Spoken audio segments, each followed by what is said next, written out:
Okay, great.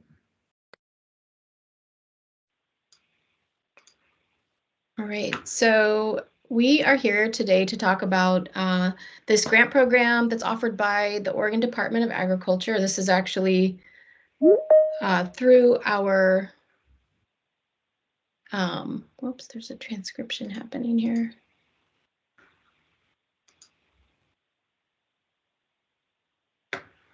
Okay, I think you're all in there now. There was someone who was waiting out in the lobby.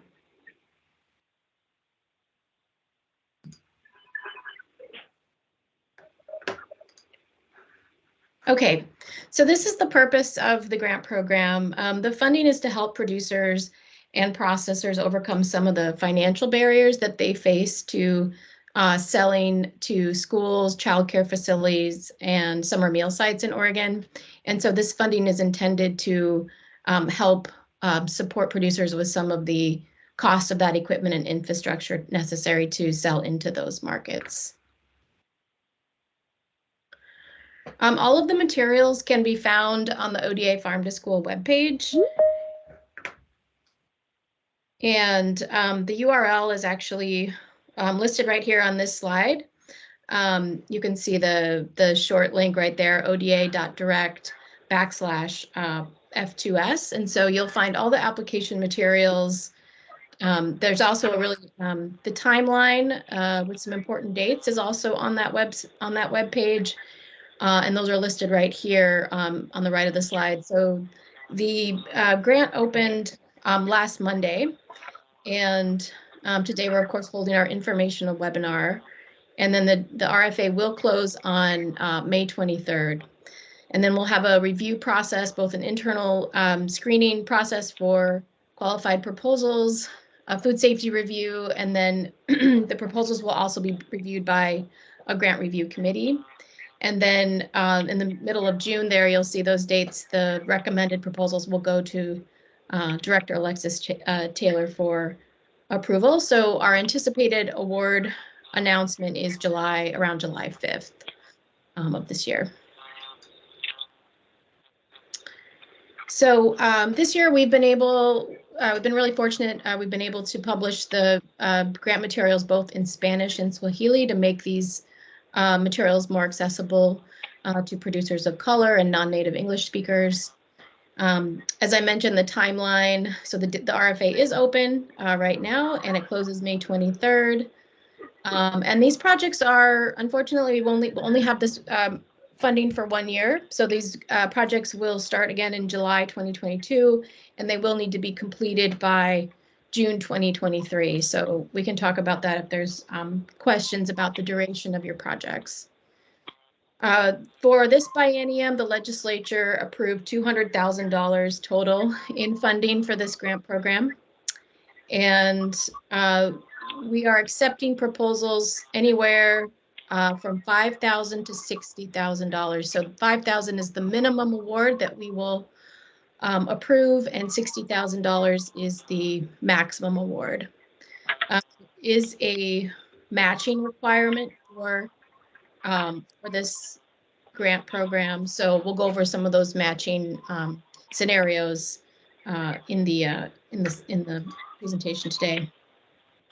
And then these are just some of the eligibility and these are just some of the points about eligibility and requirements. So producers and processors who grow, raise, harvest, or process any Oregon products are eligible for these funds, and they can cover equipment, infrastructure, food safety system upgrades, as well as some of the labor costs associated with the project. So we'll be talking a little bit about that.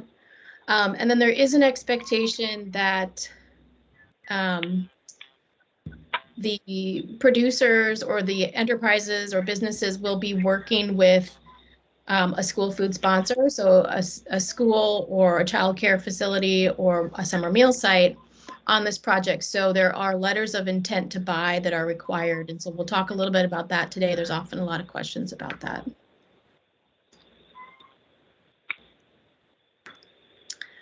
So the funds are intended to support businesses that want to start or expand processing and aggregating to sell Oregon products to schools. They're also available for existing businesses that want to source more Oregon products for schools. And then they are also available directly for producers. So if producers are needing certain equipment to grow crops or raise livestock and harvest seafood, they would be eligible as well. So for those of you that had a chance to look over the guidelines that are posted on the ODA Farm to School webpage, you may have seen this language around intend to sell. And so there is not a requirement that you have experience selling to schools in order to be eligible for this grant program. So you can meet any of these 3 criteria here on this slide. So you could have a history of selling to schools, maybe you aren't currently, but you've done this before.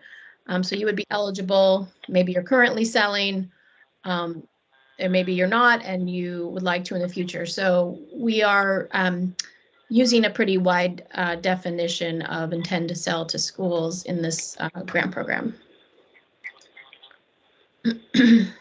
So who's eligible, and what we talked generally about this, but a producer includes anyone who leases, rents, or owns Oregon land, whether the land is publicly owned, privately owned, or is tribal land on which crops are cultivated or livestock is raised, as well as an Oregon seafood harvester or processor. They're also eligible. In addition to producers and seafood harvesters, an Oregon business that sources and processes Oregon agricultural ingredients or raw ingredients, including for-profit businesses such as processors and those that distribute those products. Distribution itself alone is not eligible for this grant program.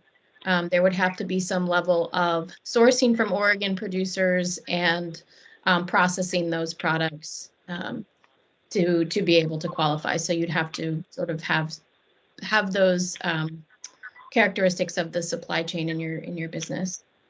An aggregation group like a physical food hub, those are also eligible for for this funding. And this is just a list. This is not a comprehensive list, but these are the types of equipment that are eligible. These are listed. Some of these examples are listed on page 6 and 7 of the grant guidelines. And so this just gives you a sense of the types of equipment that would be reimbursable or allowed to purchase with the grant funds. Washing stations, wrapping and packaging equipment, basically anything that you would need to harvest and handle food properly, and get it into a form that is desirable by these end users, by the schools and childcare centers. Other things such as season extension, high tunnels, those are allowable, as well as greenhouses or some of the infrastructure necessary for a greenhouse. Facility upgrades are also allowed in this grant program, making modifications or retrofitting an existing building or warehouse. Those types of things would be allowable under this grant as well. And then any labor costs associated with the construction or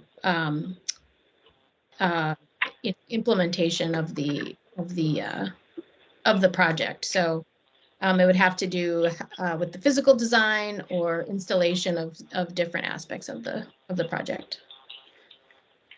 And then here's a list of some of the ineligible costs associated that may be associated with a project. So refrigerated vehicles or fishing vessels, tractors, those are not eligible for the funding.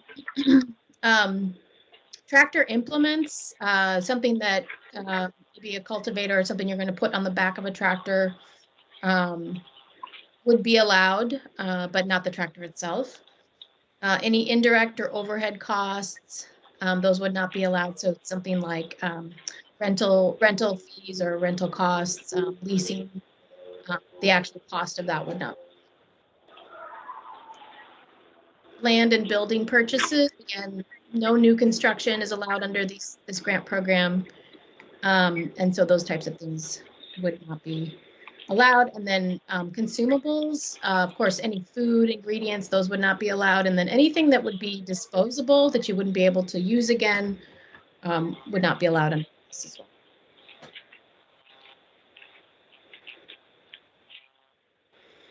All right, let's talk just really briefly about the matching funds. So matching funds are required under this grant program, and the more experience you have selling to schools, or the more school business markets you have, the greater the match requirement is. So if you've been selling to schools for more than 5 years, the expectation is you would provide 20% match, 20% match for your project. And then you can see these other examples here: 15% match requirement for selling to schools for 1 to 4 years. And then if you're new to selling to schools and don't have any school business markets, the expectation would be that you would 10% match. And this match can be both in cash match or in-kind match. So cash match would be exactly that, a cash contribution by you or your organization. You can also use equipment and infrastructure that you're possibly purchasing for other uses, but you want to use that for this project. That would be allowable. You can use if you have a loan or other liquid assets, you could use those as well as cash match. And then in-kind match would be maybe some of your time or some of your staff's time, or basically personnel time towards the project. If you have existing equipment that you've already purchased that's older, that you would be using towards this project, that would be allowed. And then, in the past, we've had producers use some of the labor costs from their contractors, or maybe from volunteers or family members, things like that. So the application, like I said, it's available on the ODA Farm to School webpage. And in the proposal form, you will see that there are basically these are the sections in the proposal form that you will be asked to complete in your application. And really what we're looking for here is a little bit of background about your business organization. How long you've been in business, what are some of your business activities or your farm activities, a little information about your experience selling to schools. And even if you haven't sold to schools, you can talk in this section about, sort of what you intend to do, the types of schools, or you can name those schools, or childcare facilities, or the summer meal sites. You can name those in this section too, about how you intend to work with them. We'll be asking you to describe your equipment and infrastructure needs in some detail. So we're expecting that you have done some of your research and determined specifically the types of equipment you need. You'll be asked for resources or basically quotes for those products or those pieces of equipment. We do ask about your financial, some of your financial information. We don't ask any sensitive information about your business or your enterprise, but we do want to know more about maybe some of your sales, your gross sales, and your different, if you have differentiated markets, just to get a sense of how you might be able to manage a state grant. And then we ask you to describe your impact on the Oregon agriculture system. Will you be working with any local contractors? And what you anticipate in terms of the volume of sales to schools. And I'll actually I'll get to the food safety actually in a couple more slides here. Some other aspects of the proposal are a work plan that includes, sort of the timeline of your activities, who's responsible, is that your business, will you be consulting or will you be contracting with others? And so there's a work plan template in the application as well that we're expecting you to complete. And then there's a budget detail where you'll want to, as I mentioned, list out those specific expenses that you anticipate. And we do ask, especially for the equipment and infrastructure, that you're providing some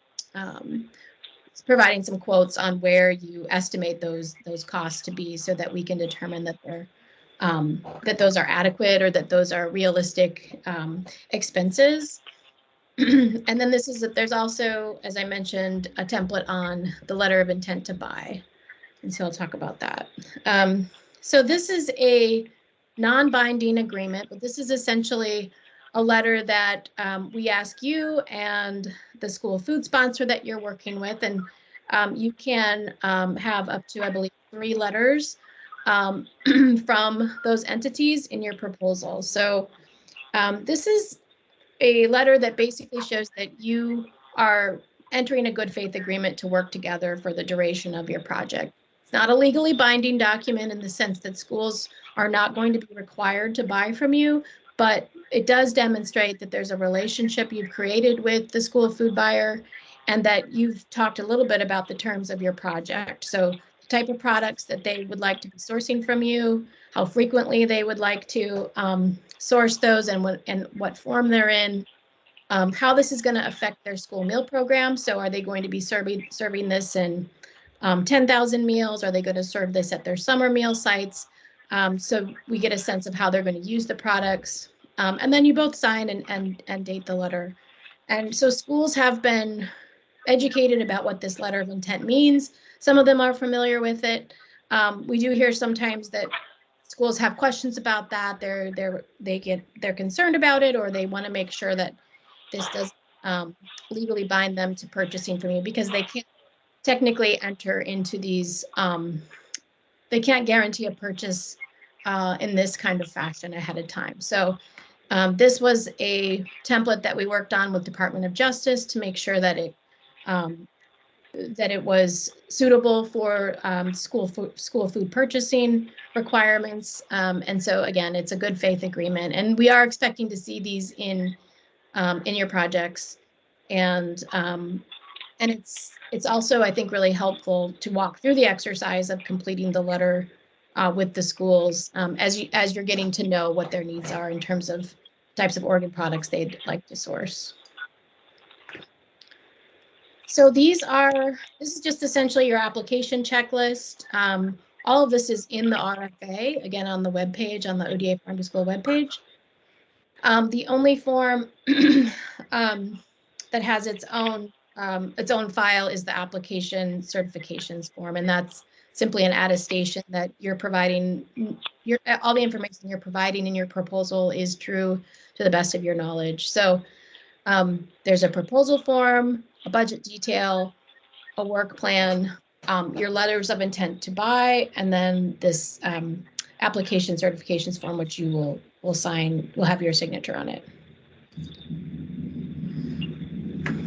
Okay, so now I wanted to kind of go over some of the submission details because of the pandemic and office closures and a lot of home office people working still telecommuting and teleworking. I want to make sure that you all know how to get your applications to ODA. So we do have an online system. It's called our file transfer protocol. That is the instructions for uploading your applications are in the guidelines document, and it walks you through the steps to do that. The link to that site is embedded in the guidelines document. And so if you'd like, you can upload, and we would encourage you to upload your applications electronically. In the guidelines, there's also a chart on how we'd like you to label your files so that we have all of your information and we can collect all of your materials together in your grant folder. And so your complete set of application materials must be received by 11:59 p.m. on May 23rd if you're going to submit it electronically through the file transfer protocol. You also have the option of mailing or faxing your applications. And if you're going to mail, fax, or drop off your application, those must be received by 5 p.m. on May 23rd of next month. So if you'd like to mail your applications, you can do that, and you can send them to our Salem headquarters office. And this is the address here, and you'll just want to make it attention to my name and make sure that it has the Farm to School program on it. You can also fax your application. You'll just want to make sure, again, that you have all of that. You go over that application checklist, you have all those materials, and you'll want to put a cover sheet on that fax file and include the title ODA Farm to School Producer Infrastructure Grant, and make sure you make it attention to me. And then the fax number is listed here, but it's also in your guidelines document. You can also drop off your application. So if you'd like to, you can drop it off either at the Salem headquarters office, or you can also drop it off in Portland. For Salem, you have the option. Our offices are opening to the public starting on May 1st. So you can drop off your application anytime before May 23rd by going to the main entrance at the Salem office. So at times those doors are locked. If you are having trouble getting into the main office, there are doors on the east side of the building that should be open. And so you can do that. You can, of course, drop it off at Salem anytime before the deadline. For Portland, for those of you that might be in the Portland metro region, you can also drop off your application on May 23rd. You won't be able to drop it off before that, but I will be down at the Food Innovation Center, and I will be accepting applications on May 23rd at that location. If you're having trouble getting me your application, you can also just email me or call me and make an appointment, or we'll arrange to make sure your application is submitted on time. And all of this information is detailed in the guidelines document as well. So that basically covers just an overview of the grant program. I do have a few slides on some of the frequently asked questions that I receive, and then I'll open it up for questions. You can drop any questions you might have in the chat box, or feel free to unmute yourself and ask a question. I'll quickly go through these. A lot of times we get questions about whether a producer or a processor has to have proper food safety certification before they apply. And the answer is no. We are not expecting that you have all the licensure that you might need, but what we are expecting is that you outline in your proposal what your food safety plan is for your facility or for your farm. And so if you want to talk to anybody about what those expectations might mean, you could call our food safety hotline. That number is here listed in this slide. But essentially, we'll be working with you to make sure that, based on your project, that you will have opportunity to bring that project into the right food safety scheme or the right food safety licensing. And that's also based on your own business goals. So say, for example, you are a farmer who is producing leafy greens or field crops, and the schools have said that they'd love to buy from you, but they'd like you to have your GAP certification or good agricultural practice certification, and you don't have that. You would still be eligible to apply for these funds, and some of the costs associated with getting you GAP certified would be covered under this grant program. So, and we have funded producers in the past to help them with some of that, or support them in some of the requirements for food safety certification related to GAP. So that one's, so that's totally fine. Or maybe you're a small processor and you'd like a domestic kitchen license, or you might need a domestic kitchen license. That would be something we would help cover the costs of as part of your project if it was related to that. We often get questions about, can a farmer and a processor collaborate together on a project? And the answer is yes, absolutely. We just need one of you, only one of you can be the applicant, and the other would have to be sort of a sub-awardee if you are to have any expenses toward the project. We would expect you to be a contractor of one of you would have to be the contractor, and one of you would have to be the applicant. And so you want to describe that collaborative project in your proposal. We may ask that you develop some sort of formal way of recognizing the difference in your roles, or maybe a memorandum of understanding, so you're both clear about what the expectations are under your project. We do have some more information on that on page 12 of the guidelines. So another question I often get is if we have a lot of nonprofits around the state that are working to support producers. They provide a lot of technical assistance to growers. May they apply on a producer's behalf? Well, the answer is no. The producer must be the producer or another eligible entity, as the ones that I listed in the beginning of the presentation, may only be the applicant. But you may, as a nonprofit partner or technical service provider, you can help prepare the application for and with the producer. But it does need to be a producer that is the eligible entity. And would need to be the business that's listed as the applicant.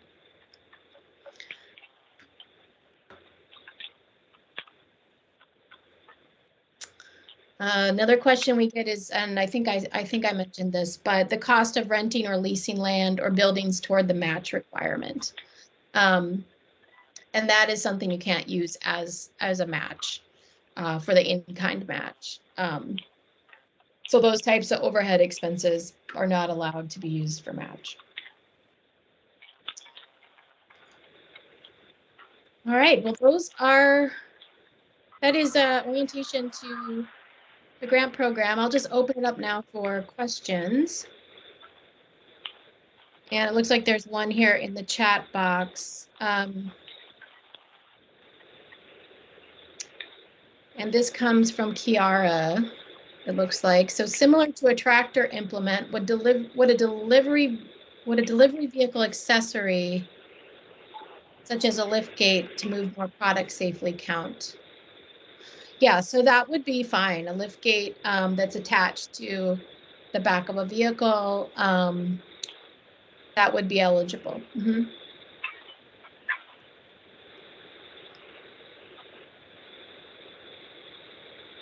You're welcome.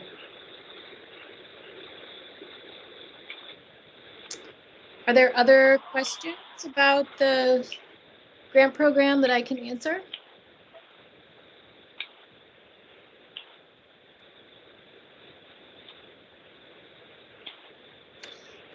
Okay, another question here from Kiara. How competitive are these grants typically? Well, let's see. Last biennium, we had 35 applications, and we were able to fund 6 projects. And I mean, I think, it is a very competitive. It is a very competitive grant program. And likely that is because it covers equipment and infrastructure costs. A lot of other grant programs typically have limitations, especially federal grants. A lot of times they will put restrictions on the equipment purchases. So any equipment over $10,000 is oftentimes not allowed with federal funding. This is a state-funded program. It doesn't have those limitations. It's much more flexible. And with the infrastructure too, it's oftentimes difficult to find grant programs that cover the cost of construction. Of course, not new construction, but if there's retrofitting needed to existing buildings or facilities, that is allowed. And it's more difficult to find grant programs that allow those funds. The other unique aspect of this grant is that it's a disbursement grant. We've restructured it so that producers and processors are going to get a good majority of the funds up front, so right when their project, basically on the outset of their project. And so that is going to, we hope, level the playing field for a lot of producers who might not have access to capital to use upfront on their project and then to be later reimbursed by the state. So that makes it somewhat more competitive as well because of that aspect of it. The funds will likely be available from the outset of the awards up to 75%, and so that will give producers, a good chunk of their allotted funding to start their projects. The remaining 25% will be distributed once the initial 75% is spent, and the producer or the processor or the food hub or the aggregator undergoes a site visit and is in good standing in the sense that they've completed their progress reporting on time and those types of things. So in essence, it could be that remaining 25% could be acting as a reimbursement depending on some of the other costs related to the project. But I would say generally it's a fairly competitive program, also because it's a statewide program, and there will be an emphasis on geographic representation around the state and making those selections as well. And obviously with equipment and infrastructure, it's very expensive, and we have $200,000 for this grant program. So I can imagine that, $200,000 will go very quickly across projects and expenses. So in that way, it's very competitive as well.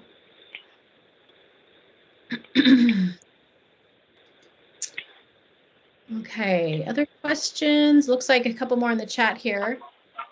I think hopefully it's Luciana. If you have already purchased a pole barn to do processing in, but haven't put it up, would that cover it?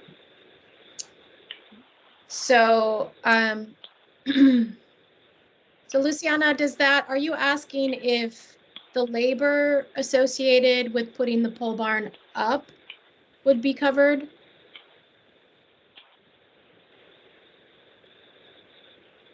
Okay, yeah, I think that would be, as long as the pole barn is going to be used for your project, and that's one of the costs associated with it, then it would be allowed. One of the things to consider too is that the review team and the agency will be looking for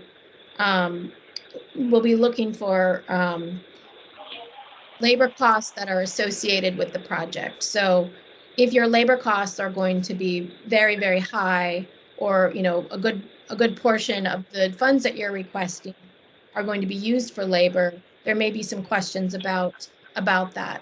And so that'll just be something that you'll want to think about. As long as there's an overarching aspect of your proposal that will be getting the product to schools or those other eligible sponsors, then I think that should be fine. So you'll just want to make sure that the majority of what you're asking for is not only for labor costs.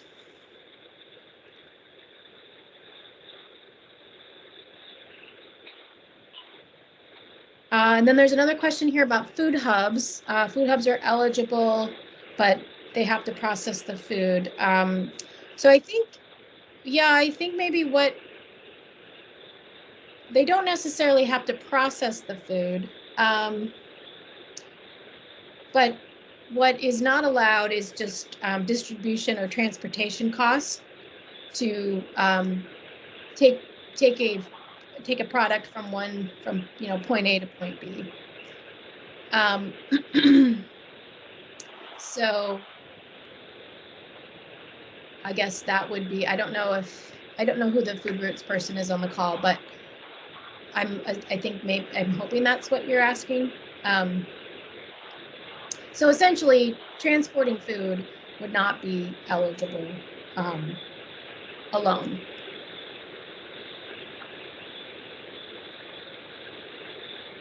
Does that help answer your question?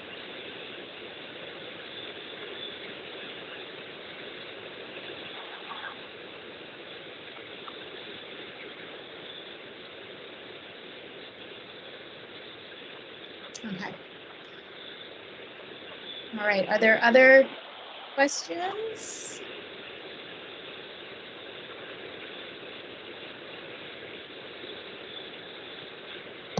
I have a question. Yeah, go ahead. Would this cover like a, I'm looking to like expand an orchard, you know? Would this help cover, you know, labor costs for expanding that, like in terms of like putting in like materials for like trellising trees? But could it also include like the purchase of trees from a nursery? And then the labor to get everything planted? Is that a thing that this might cover? Yeah, so I think it may cover some of those costs. So if you have, the actual trees, the funds would not be able to be used to purchase the trees or the crops, food, basically food. Right. Those would not be allowable. If your project includes expanding your orchard to allow for more trees to be planted, you would have to describe how, expanding the orchard, planting more trees, and the labor associated with that results in more products, more orchard fruit or stone fruit to schools within that time frame.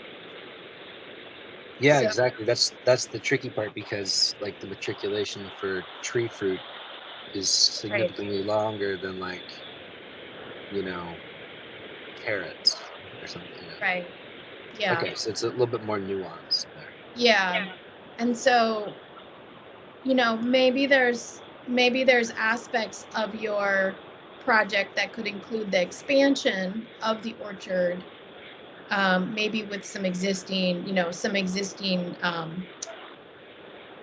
with maybe some more short-term goals, or, if there was crop that you already had or harvest that you already have that you could dedicate to schools for that year, for that 1 year, then that might, like, combining those together might make your project more competitive. Okay, yeah. That's sort of our plan this year, is to like expand the amount of like tree fruit to some like local school districts. Um, you know, with the hope to then like grow the orchard to like better supply that. But that would be like, you know, like the investment in more stuff would then like take more time to yeah, I don't know, just kind of spitballing what the Yeah, options would be there with regards to that, just knowing that it takes a little bit longer for, say, like replanting part of the orchard, you know. yeah, yeah. And so, so part of that could be, I mean, so if you have existing crop that you could dedicate towards Yeah. schools have shown an interest in purchasing from you and are on board with your project, and they Hmm. complete the letter of intent to buy with you. This other aspect of your project in terms of the expansion, you could possibly use the purchasing of those trees as matching, Oh um, yeah, okay. as the matching requirement towards the project. So there's some ways that you can, yeah, so there's some ways to think about, the different elements of it and how they meet the purpose of the funding goals, and how they also contribute to the overall the overall business plan, or your overall sustainability plan to being able to provide or supply these schools in the future. So so that's something I'd be happy to, as you're thinking through it, if you'd like, we could connect off this call, and I can kind of talk through your proposal ideas if you'd like. Cool. Yeah. Thank you very much. I appreciate it.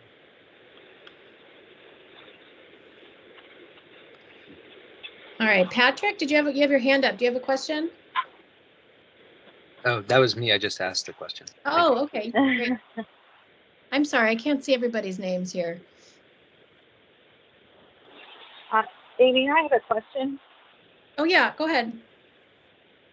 I'm curious. So I have my wash pack area currently in a building, and I wanted to know. So you're saying no new construction. So does that mean that I could not purchase a pole barn structure to basically replace or go over my current wash pack area, or would that be something I could do?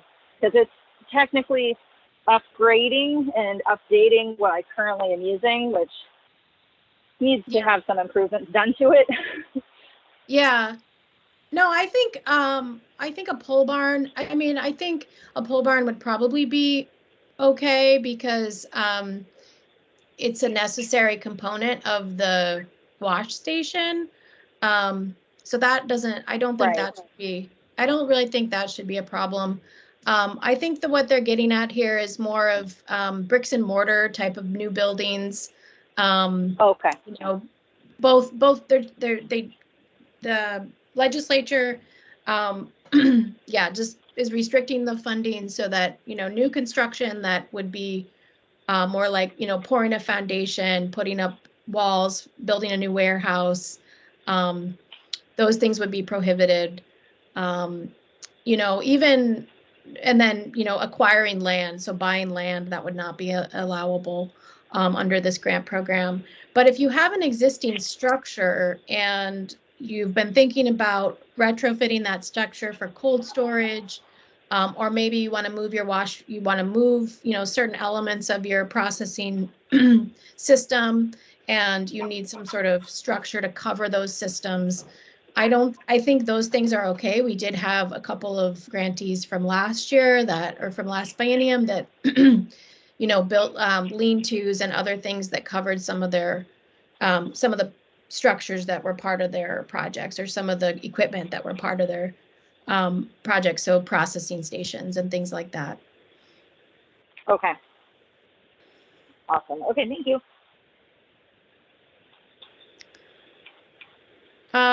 So there's another question in here, I guess, about food hubs. Let's see. Yeah, so it looks like Food Roots dropped off the call, but and then Kiara, you're asking what food hubs need to do to be eligible. Yeah, and so those things you're listing there would be allowed. Yeah.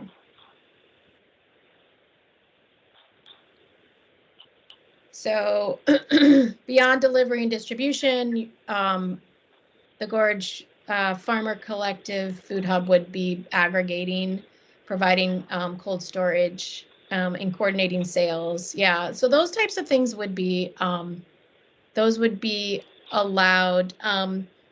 The labor costs related to that would, again, be something you would want to be mindful of. The funds would not be able to be used, or the majority of the funds would not be able to be used for that supply chain coordination. But if there are certain elements of the food hub, there's certain types of equipment that the food hub may need to help aggregate from multiple producers, or help with sorting, or cleaning. I mean, those are the types of things we'd be looking for with a proposal coming from a food hub, is how to strengthen the food hub operations, so that they, the efficiencies can be improved to be able to get more products to schools from some of the smaller producers you're working with.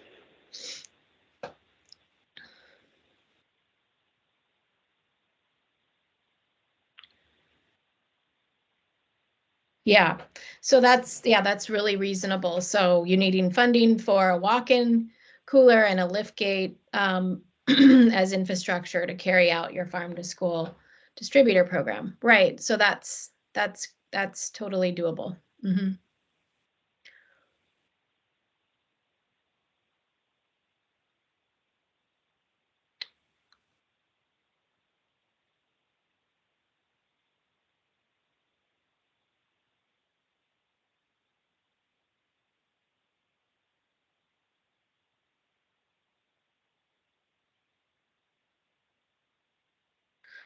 Okay.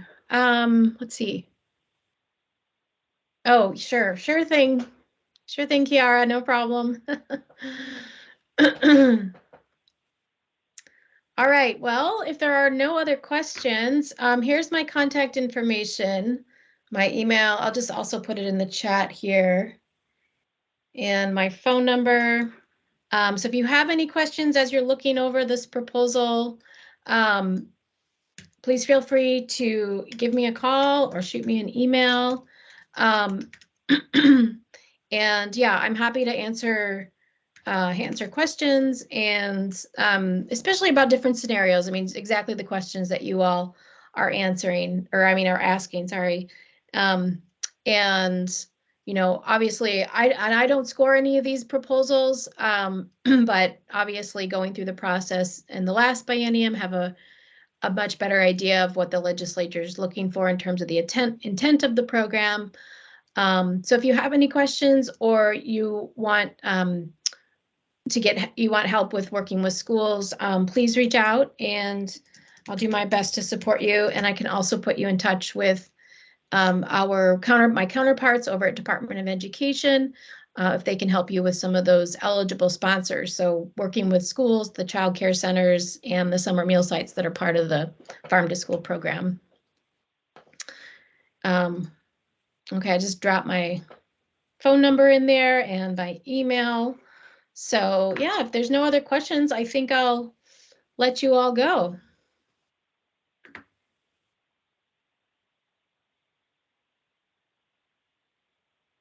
All right.